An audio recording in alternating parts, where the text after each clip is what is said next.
วิธีធ្វើម៉ាស់ជួយផ្ចិតរុនរោបងប្អូនដែលគាត់មានជំងឺបញ្ហារុនរោធំៗណាបងប្អូនតាក់គ្នាក៏មើលរំលងវីដេអូនេះម៉ាស់នេះជួយផ្ចិតរុនរោប្រកែកខ្លាំងមែនតើបងប្អូនដាក់ម្សៅអង្ករ3ស្លាបព្រាកាហ្វេម្សៅកាហ្វេ3ស្លាបព្រាកាហ្វេដូចគ្នាបន្ទាប់មកដាក់ជាមួយម្សៅក្បាលល្មៀត1ស្លាបព្រាកាហ្វេម្សៅល្មៀតបងប្អូនតាក់គ្នាកុំដាក់ច្រើនពេកតែដាក់ច្រើនពេកអាចលឿងនៅលើមុខតយើងដុសសាប៊ូពីបេតុងមិនចេះហើយបងប្អូនតាក់គ្នាមានជាមួយនឹងពេញប៉ោះច្បាច់ពេញប៉ោះ2ផ្លែមកបងប្អូនច្បាច់អញ្ចឹងទៅងាយសម្រាប់បងប្អូនដែលគាត់មានសិនក្លុកណាហើយបន្ទាប់មកទៀតដាក់ជាមួយនឹងវីតាមីនសាណាមបងប្អូនសម្រាប់វីតាមីនសាណាមនេះគឺល្អខ្លាំងមែនទែនផ្ដល់សាណាមគុណនឹង10អញ្ចឹងក៏ជួយផ្ចិតរុំរោមដែរសម្រាប់បងប្អូនដែលគាត់មានវីតាមីនសាណាមនៅផ្ទះស្រាប់គាត់ងាយស្រួលធ្វើម៉ាស់នេះមែនតើសម្រាប់បងប្អូនអត់មានវីតាមីនសាណាមមិនបាច់ដាក់ក៏បានដែរគ្រាន់តែថាពេលដែលយើងដាក់ទៅធ្វើស្បែកមុខយើងកាន់តែផ្ចិតរុំរោមលឿនបន្ទាប់មកទៀតដាក់ជាមួយនឹងទឹកឃ្មុំ1ស្លាបព្រាកាហ្វេកូរល្បាយចូលគ្នាឲ្យម៉ត់ល្អចាំយកទៅបិទសម្រាប់ម៉ាស់នេះបងប្អូនតាក់គ្នាប្រើមិនថាជួយផ្ចិតរុំរោមណាជួយស្បែកយើងសទេខ្ញុំសាកហើយបានខ្ញុំហ៊ាននិយាយទៅកាន់បងប្អូនតគ្នាខ្ញុំអត់ចេះចែកម្លែកប្រមុនទៅពីបងប្អូនតប្រើបានផលបងខ្ញុំបង្ហាញជូនបងប្អូនតគ្នាសម្រាប់វិធីធ្វើម៉ាស់ខ្ញុំចេះច្រើនប្រភេទតបងប្អូនហើយបងប្អូនដែលគាត់អាសាតាមដានវីដេអូខ្ញុំគឺដឹងហើយខ្ញុំចែករំលែកច្រើនមែនតើមួយរយៈនេះអវ៉ាន់កាន់តែផ្ទុះខ្ញុំអត់សូវមានពេលធ្វើអញ្ចឹងណាអញ្ចឹងហើយគ្រួសារខ្ញុំបង្តិតគាត់ឆ្លៀតជួយខ្ញុំអញ្ចឹងណាបងប្អូនតគ្នាសូម្បីតែ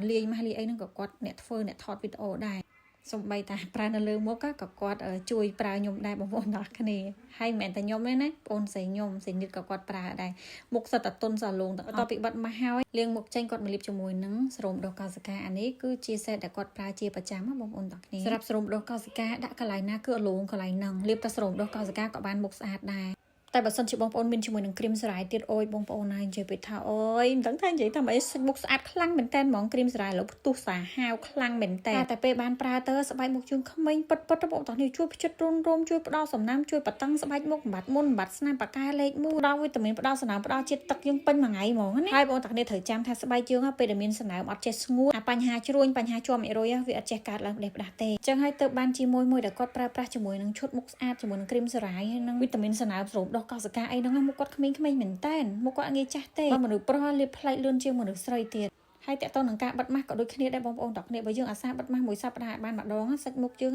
លាបលេឆាប់ចូលទទួលបានផលខ្ពស់មែនតើហ្មងហើយឥឡូវដែលយើងប្រើប្រាស់ហ្នឹងតាមធម្មតាឧទាហរណ៍ថាបើយើងអត់ដែរបិទម៉ាស់យើងប្រើប្រាស់ទៅទទួលបានលទ្ធផលធំ50ទៅ60%អីទេឬក៏អត់បានទទួលលទ្ធផលតែម្ដងដោយសារតែស្បែកមុខយើងមានរនាំងបាំងនៅកោសិកាចាស់បាត់ហើយតែបើសិនជាបងប្អូនបានបិទម៉ាស់ជាមួយនឹងម៉ាស់ធម្មជាតិជាប្រចាំមួយសប្តាហ៍បានតែម្ដងងយសាច់មុខយើងស្អាតខ្លាំងបងប្អូនទាំងនេះជាប្រចាំខ្ញុំមួយសប្តាហ៍ម្ដងគឺខ្ញុំតែងតែបិទជាមួយនឹងម៉ាស់អង្គរមិនបាច់កំណត់ថាម៉ាស់សប្តាហ៍ក៏បានដែរ3ថ្ងៃក៏ដែរ4ថ្ងៃក៏ដែរ5ថ្ងៃក៏ដែរឲ្យតែថាបងប្អូនតគ្នាមានពេលបិទខ្ញុំពេលខ្លះត្រឹម5ថ្ងៃឬក៏6ថ្ងៃអីចឹងតែទូទៅមួយសប្តាហ៍ម្ដងគឺខ្ញុំបិទម៉ាំងកហើយបើថាចង់ឲ្យកាន់តែប្លែកលាយជាមួយនឹង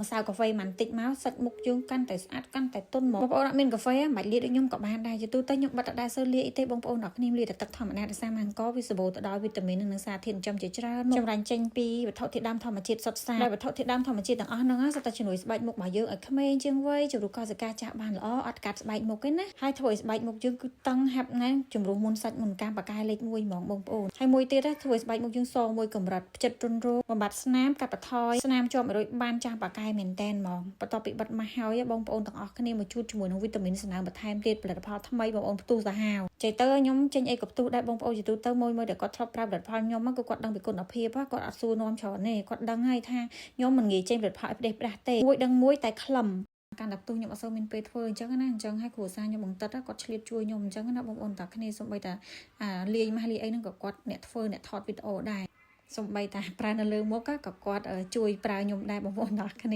ាហើយមិនមែនតែខ្ញុំទេណាបងប្អូនស្រីខ្ញុំស្រីនិតក៏គាត់ប្រើដែរមុខសិតតែទុនសាឡូងទាំងអត់ពីបិទម៉ាស់ហើយលាងមុខចេញគាត់មកលាបជាមួយនឹងស្រោមដុសកោសិកាអានេះគឺជាសេតដែលគាត់ប្រើជាប្រចាំបងប្អូនទាំងគ្នាសម្រាប់ស្រោមដុសកោសិកាដាក់កន្លែងណាគឺអលងកន្លែងហ្នឹងលាបតែស្រោមដុសកោសិកាក៏បានមុខស្អាតដែរតែបើសិនជាបងប្អូនមានជាមួយនឹងគ្រីមសរ៉ាយទៀតអូយបងប្អូនណានិយាយពីថាអូយមិនដឹងថានិយាយថាម៉េចសាច់មុខស្អាតខ្លាំងមែនតើហ្មងគ្រីមសរ៉ាយលើផ្ទុះសាហាវខ្លាំងមែនតើតែពេលបានប្រើទៅស្បែកមុខជើងក្មេងពិតបងប្អូនទាំងនេះជួយផ្ចិតរុំរោមជួយផ្ដល់សំណើមជួយបតឹងស្បែកមុខបំបត្តិមុនបំបត្តិស្នាមប៉ាកែលេខ1ផ្ដល់វីតាមីនផ្ដល់សំណើមផ្ដល់ជាតិទឹកយើងពេញមួយថ្ងៃហ្មងណាហើយបងប្អូនទាំងនេះត្រូវចាំថាស្បែកជើងពេលដែលមានសំណើមអត់ចេះស្ងួតបញ្ហាជ្រួញបញ្ហាជាប់100វាអត់ចេះកើតឡើងផ្ដេសផ្ដាស់ទេអញ្ចឹងហើយទៅបានជាមួយដែលគាត់ប្រើប្រាស់ជាមួយនឹងឈុតមុខស្អាតជាមួយនឹងគ្រីមសរ៉ាយនិងវីតាមីនសំណើមស្រោមដុសកោសិកាអីហ្នឹងមុខគាត់ក្មេងៗមែនតើមុខគាត់ងាយចាស់ទេមនុស្សប្រុសលាបផ្លែកលឿនជាងមនុស្សស្រីទៀតហ ហើយតើតើនឹងការបិទម៉ាស់ក៏ដូចគ្នាដែរបងប្អូនតើគ្នាបើយើងអាសាបិទម៉ាស់មួយសប្តាហ៍បានម្ដងសាច់មុខយើង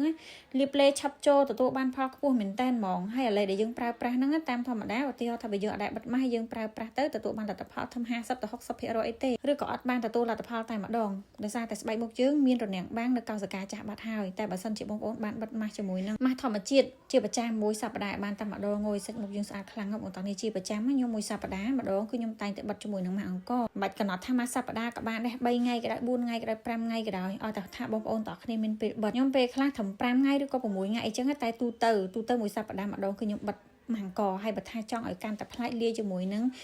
ម្សៅកាហ្វេបន្តិចមកសាច់មុខយើងកាន់តែស្អាតកាន់តែទន់មកបងប្អូនអត់មានកាហ្វេមិនបាច់លាយដូចខ្ញុំក៏បានដែរជាទូទៅខ្ញុំបិទអត់ដែរសូវលាយអីទេបងប្អូនអត់គ្នាលាយតែទឹកធម្មតាដោយសារម៉ាំងកវាសម្បូរទៅដោយវីតាមីននិងសារធាតុចិញ្ចឹមជាច្រើនចម្រាញ់ចេញពីវត្ថុធាតុដើមធម្មជាតិសុទ្ធសាធដោយវត្ថុធាតុដើមធម្មជាតិទាំងអស់ហ្នឹងសុទ្ធតែជំនួយស្បែកមុខរបស់យើងឲ្យក្មេងជាងវ័យជំរុះកោសិកាចាស់បានល្អអត់កាត់ស្បែកមុខទេណាហើយធ្វើឲ្យស្បែកមុខយើងគឺតឹងហាប់ណាស់ជំរុះមុនសាច់មុនកាំបកាយលេខ1ហ្មងបងប្អូនហើយមួយទៀតធ្វើឲ្យស្បែកមុខយើងសមួយកម្រិតផ្ចិតរុនរោបំបត្តិស្នាមកាត់បន្ថយស្នាមជាប់100បានចាស់បកាយមែនតែនហ្មងបន្ទាប់ពីបិទម៉ាស់ហើយបងប្អូនទាំងអស់គ្នាមកជួបជាមួយនឹងវីតាមីនសំណើមបន្ថែមទៀតផលិតផលថ្មីបងប្អូនផ្ទុះសាហាវចេះទៅខ្ញុំចេញអីក៏ផ្ទុះដែរបងប្អូនជាទូទៅមួយដែលគាត់ធ្លាប់ប្រើផលិតផលខ្ញុំគឺគាត់ដឹងពីគុណភាពគាត់អត់សួរនាំច្រើនទេគាត់ដឹងហើយថាខ្ញុំមិនងាយចេញផលិតផលផ្ដេសផ្ដាស់ទេមួយដឹងមួយតែខ្លឹម